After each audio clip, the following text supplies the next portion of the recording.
Quel est votre objectif lorsque vous allez négocier? Au moins, vous avez deux objectifs. Un premier objectif, c'est bien sûr obtenir quelque chose. Vous allez négocier car vous pensez que pendant cette négociation, vous allez obtenir la protection de vos intérêts. Et donc, vous souhaitez, dans un premier temps, obtenir quelque chose. Mais vous avez quand même un deuxième objectif. Et je pense que vous allez être d'accord avec moi qu'il y a un deuxième objectif relatif à préserver, renforcer au moins la relation avec l'autre partie.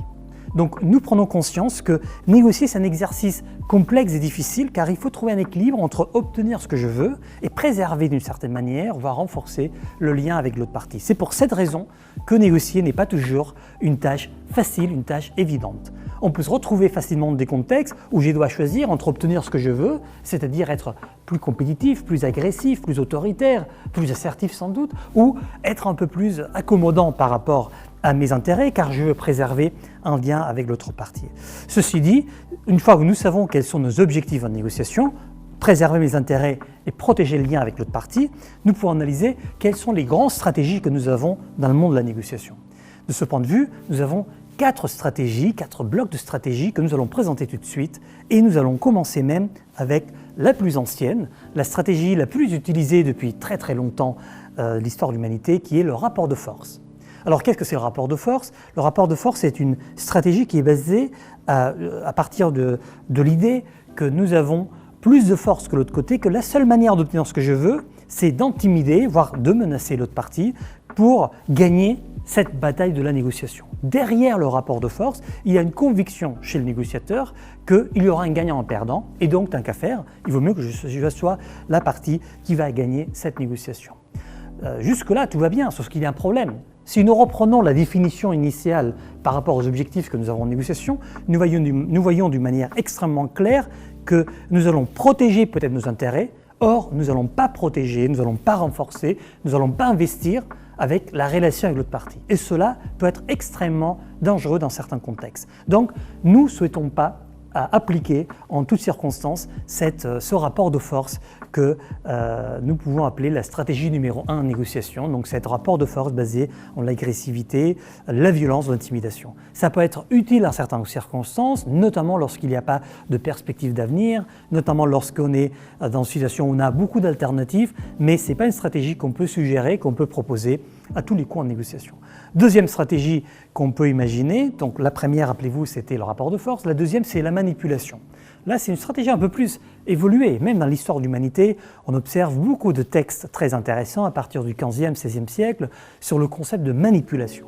Alors, c'est quoi la manipulation? C'est peut-être l'idée de mentir, c'est lié sans doute à l'idée de cacher l'information, c'est lié sans doute à l'idée d'obtenir ce qu'on veut d'une manière peut-être pas trop honnête. Donc finalement, en fait, ce qu'on observe avec la manipulation, c'est que c'est quelque part la mauvaise foi dans la négociation. Alors, quel est le problème de la manipulation? A priori, quand on manipule, lorsqu'on va manipuler quelqu'un, on obtient ce qu'on veut, donc ça c'est la partie positive sans doute. Quelle est la partie négative de la manipulation? C'est qu'on va se retrouver assez facilement dans des situations où on va être en train de perdre notre image, notre réputation et bien sûr, à terme, notre lien avec l'autre partie. Et donc, nous ne suggérons pas cette approche de manipulation car, comme nous le voyons, il peut avoir un impact, en toute évidence, par rapport à notre image, notre réputation et notre long terme avec l'autre partie. Je ne mentionne même pas des impacts juridiques. Manipuler, ce n'est pas simplement que ce n'est pas bien, ce n'est pas correct, ce n'est pas éthique, c'est que ça peut être même illégal. Abordons donc la troisième approche que nous pouvons avoir en négociation. Nous avons vu la première, cette approche plus agressif, plus compétitif, qu'on appelle le rapport de force, où il y a un gagnant en perdant. La deuxième approche, c'est la manipulation, où finalement il y a un gagnant en perdant, même si le perdant n'a pas de conscience qu'il a perdu. Et il y a une troisième approche qu'on appelle le compromis. Alors le compromis, c'est une approche très connue, notamment au XXe siècle. Si vous voyez l'histoire du XXe siècle, elle est pleine de compromis dans tous les sens, mais c'est quoi le compromis? Le compromis, c'est quelque part séparer la distance qui nous sépare. Le compromis, c'est quelque part sacrifier une partie de la valeur existante en bénéfice d'une relation avec l'autre partie. Donc quelque part, lorsque nous allons vers le compromis, nous sommes en train de payer un prix extrêmement cher pour préserver le lien avec l'autre négociateur. C'est quoi le compromis? C'est moi je veux 10, vous voulez 20, on va dire 15.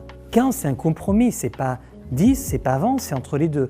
Donc nous avons l'impression avec le compromis que puisque j'ai sacrifié quelque chose et l'autre a fait de même, nous sommes arrivés à un bon accord. Il y a même des gens qui considèrent qu'une bonne négociation c'est un bon compromis, qui même utilisent comme si c'était un synonyme. Or, soyons honnêtes, quel est le sentiment qui reste après un compromis?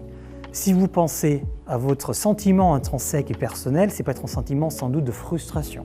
Vous n'avez pas obtenu tout ce que vous voulez pendant la négociation, vous avez obtenu une petite partie, voire la moitié, parfois moins de la moitié de vos attentes en tant que négociateur.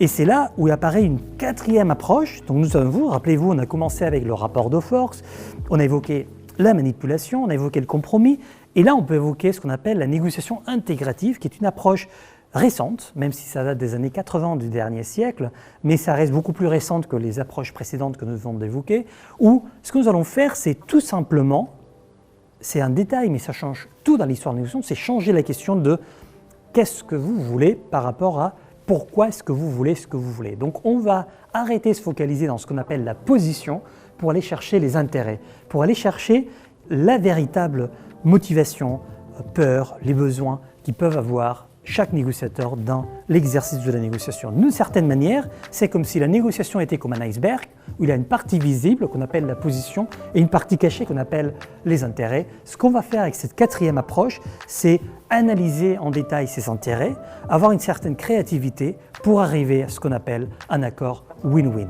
Les accords win-win sont les seuls accords qui nous permettent, je reviens au début de cette présentation, qui nous permet de protéger nos intérêts et protéger en même temps la relation long terme avec l'autre partie. C'est pour ça que nous conseillons dans toute négociation, essayons d'éviter le rapport de force, essayons bien sûr d'éviter la manipulation, essayons d'éviter de rester dans la médiocrité du compromis et tâchons d'aller vers ce win-win.